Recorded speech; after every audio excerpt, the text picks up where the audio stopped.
everybody, welcome to my YouTube channel. I'm Fiona Timms, otherwise known as White Zulu. And last week I gave you a bit of my background and the first chapter of my autobiography. Now this one is part 1 of chapter 2, my heritage on my mother's side. If you want to see photographs of my ancestors and myself and the farm and everything else, please go to www.whitezulubook.com, and there you will find pictures of my grandmother, my great-grandmother, and all the people I mention in this particular piece. My ancestors are an unlikely mixture of Scottish and Boer, which is a formidable combination of stubborn Highlanders and other equally uncompromising and intractable people who dragged their wagons doggedly over near impossible mountains to get away from British rule.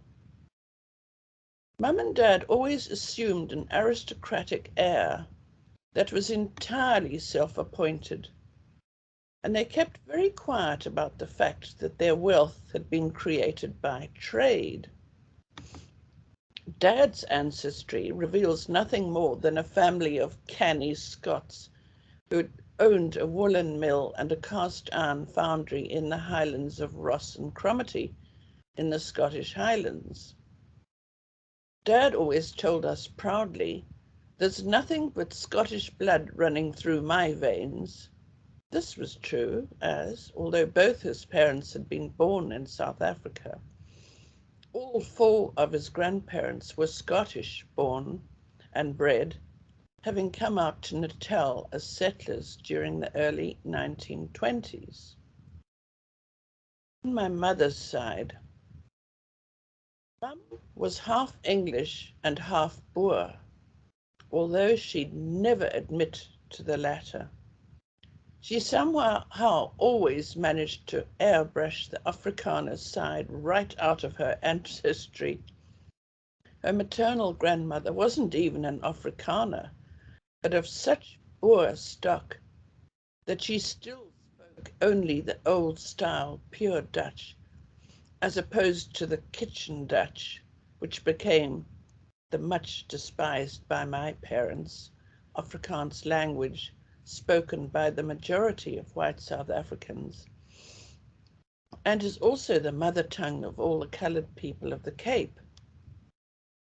The coloureds are the dusky mixed-race offspring that resulted from the early white settlers interbreeding with local indigenous peoples, such as the Khoisan strandlopers, the small, lean, yellow-skinned people roaming along the coast, living off the seafood and small fish they'd gathered. They looked rather like the Kalahari Bushmen of today. Hottentots, another coastal dwelling people, Malayan slaves, and African Xhosa. This was altogether too murky a past for Mum to ever admit to, and although Gran's maiden name of Cluten today crops up as frequently among the coloureds as it does among the whites in the Cape, Mum's emphasis was always on the Elfin side of her family, especially those with titles, and whenever we pressed her for details of her Boer ancestry, she always looked furtive before hastily changing the subject. Mum comes from a long line of originally French Huguenot settlers to the Cape. The first one, a man called Jacob van Cluten, his profession being a mercenary soldier and farmer, stepped off a sailing ship, one of 3, Dromedaris, Reicha, and Goede Hoop, in 1652, under the command of Jan van Riebeck, a representative of the Dutch East India Company, some of the very first Europeans to settle permanently in the Cape. Jacob van Cluten was of French Huguenot nationality. The Cape at that time served as a stop-off point for fresh water, cattle, and supplies, as well as a rudimentary post office for the passing shipping. This was simply a prominent pile of rocks on the shore, with a hollow underneath where passing sailors stuffed their correspondence. Often valuable and irreplaceable documents, such as land title deeds and wills, were left there for collection. The pile of rocks still exists today, along with more permanent messages and dates scratched onto the stones by sailors long past. In 1867, diamonds were discovered in South Africa, and in 1905, the largest diamond in the world, the Cullinan, was sent to London by ordinary recorded post. There was no political structure or law in the Cape, just largely undeveloped and sparsely populated land into which predominantly British, French Huguenot and Dutch settlers arrived in search of a better life, and the latter away from Roman Catholic religious persecution. The Clutes became established in the Cape, and Mum's maternal grandfather, Henry Clute, was the last of a succession of Clutes who owned huge vineyards in Constantia behind the Table Mountain range in the Cape. This might be of interest to the Colonel, Chris Wyatt, as he visited Groot Constantia. All the information I have about the Clute family has been gleaned from the Elfin archives. In 1778, Hendrik Clute acquired Groot Constantia estate, part of a much larger estate established in 1684 by the Dutch colonial governor of Cape Town, Simon van der Stel, and spent 14 years rebuilding the dilapidated farm. Hendrik considered himself a Renaissance man and, among his many other eccentricities, employed a fiddler to play tunes to wake him up every morning. In 1854, Dirk Clute bought the classically elegant Cape Dutch manor house Alphen at the northeastern end of the Groot Constantia Valley. Dirk established the Constantia wines, which found their way into the cellars of Napoleon and the Duke of Northumberland. Dirk's son, my great-grandfather, adopted the British way of life, changing his name to Henry and studying at the bar in England. Mum's maternal grandmother, Deliana van Warmelo, our great-grandmother, known to us as Oma, an exceptionally beautiful and remarkably feisty young Boer woman, barely out of her teens, met Henry Clute while he was practicing law in Pretoria, where they were married. They returned to Alphen, where they had 4 daughters, Nicolette, Rhaenyra, Deliana, our grandmother, and great-aunt Mary. After the British had left at the outbreak of the Anglo-Borah War, Henry was appointed acting British agent and entertained British generals such as Lords Kitchener and Roberts in their Agterkamer dining room. When the ladies had withdrawn to the Voorkamer, front or drawing room, the gentlemen could relax and tell risque stories, or, as in this case, exchange deeply classified war plans while enjoying the host's excellent homegrown port. Omar would slip away on the pretext of seeing to one of the babies, but instead would spy on her husband and his military guests by sitting motionless on the other side of the teak and yellowwood screen which divided the room, unseen in the deep shadow, listening through the slats to their conversation. She wrote notes in invisible ink, which is pretty much lemon juice on paper and then held over a candle where it turns brown. Put them in a sealed tin box and buried it deep inside a hollow oak, far away from the slave quarters and buildings, near the boundary of the huge vineyards, to be collected much later on, when the homestead was quiet and only the stars twinkled. A shadowy commando of about 4 Boer horsemen would slip silently between the lines of planted vines, and the leader would reach deep into the familiar hole and quietly take out the box. Occasionally something very small, such as an invisibly written note, would be left in exchange, which Omar, on her daily walks or rides out that way with the dogs, would, on the pretext of giving her horse a rest in the shade of the huge oak, slip her gloved hand into the crevice and discreetly retrieve any letters left there. Using the Boer commando's own communication systems, which stretched right across the subcontinent, the notes from the tin box would then be smuggled to her mother in Pretoria, who also ran a spy network from her home.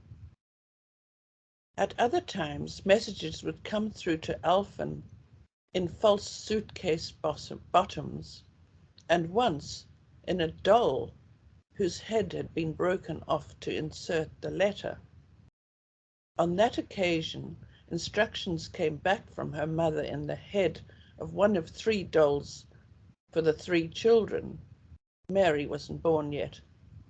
My grandmother, Deliana, had to break the head off the doll to retrieve the letter. In the Elfin archives, there is a photograph of the 3 girls with their dolls and their nanny. My great-aunt, Nicolette, has the naked doll with the broken head, which she was given because she was the oldest. The information would then be passed on to the Transvaal Boers to help them in their fight against the British. The British had discovered these extraordinary, bold and risky operations. Omar, along with her mother, would have been instantly shot for treason. After the end of the Anglo-Borah War and the subsequent British victory, Deliana is rumoured to have buried the tin box, along with some of its invisible ink letters still inside, somewhere in the grounds of Elfin, but nobody has ever been able to find it, in spite of many attempts by her grandsons and their various cousins to dig it up.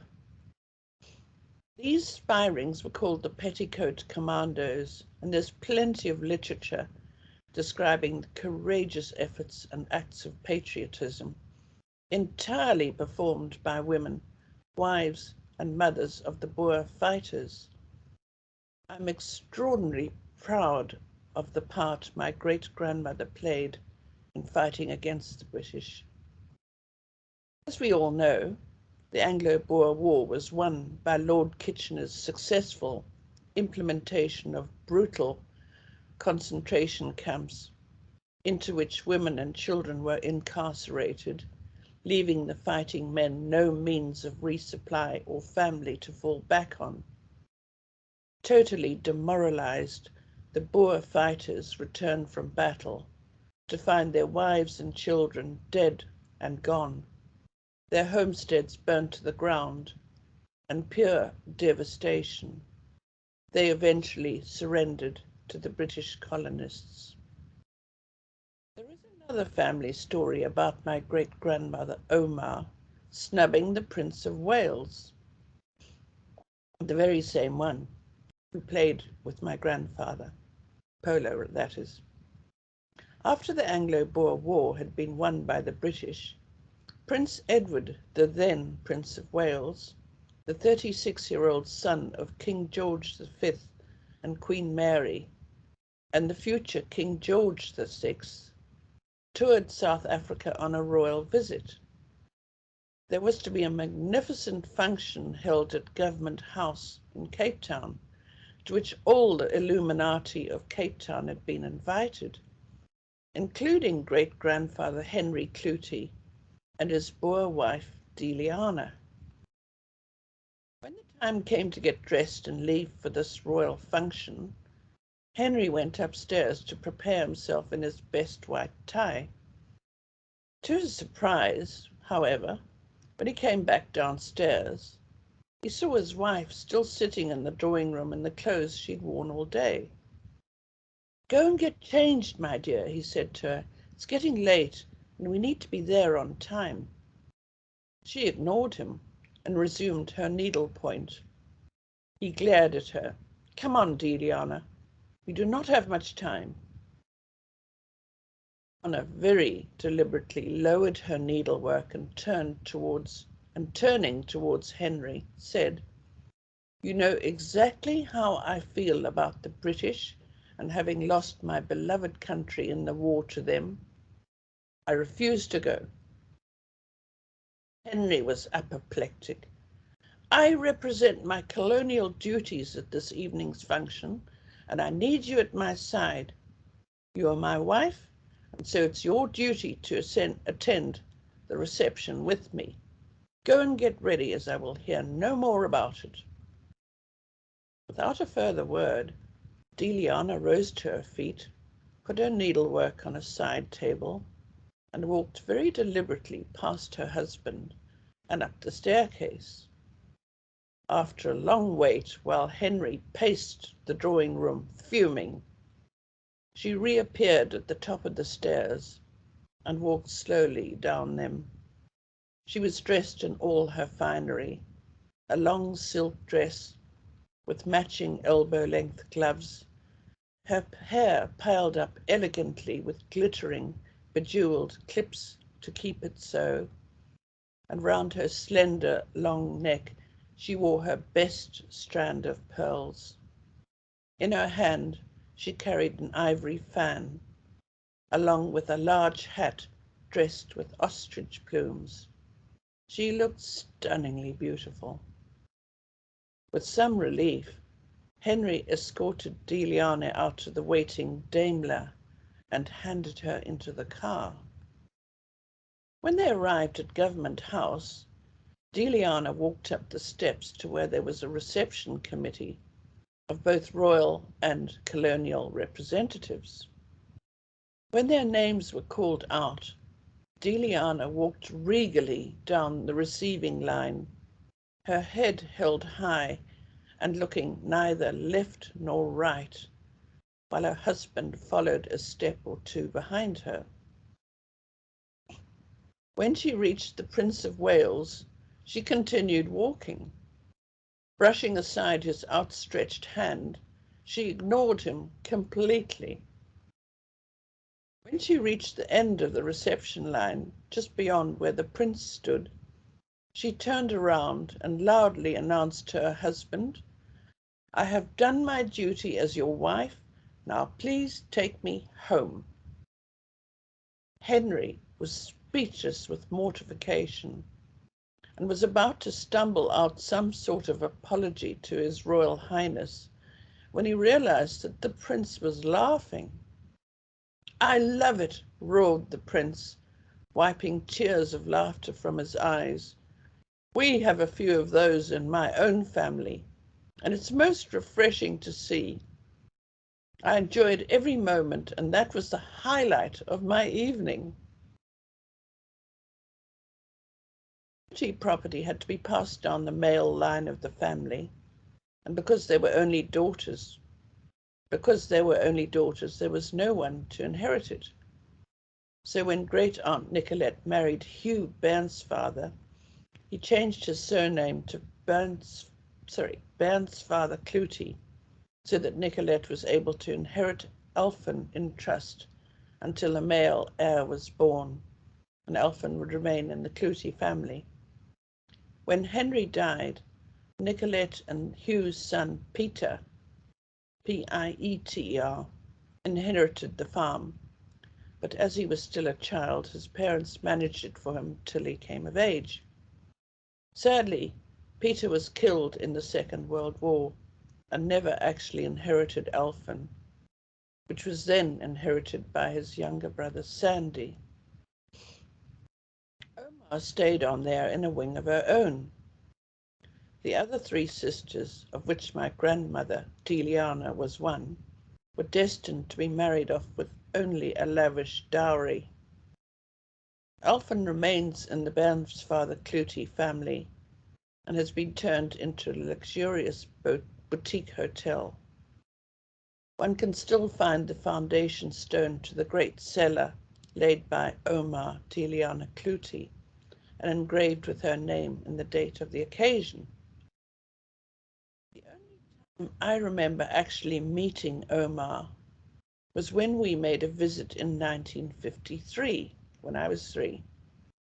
Mum took all 4 of us girls without Dad or our nannies, as a couple of coloured maids had been enlisted at the other end to look after us, on a plane, an old Dakota DC-3, from Durban to Port Elizabeth, where Omar was staying at the time with Mum's parents.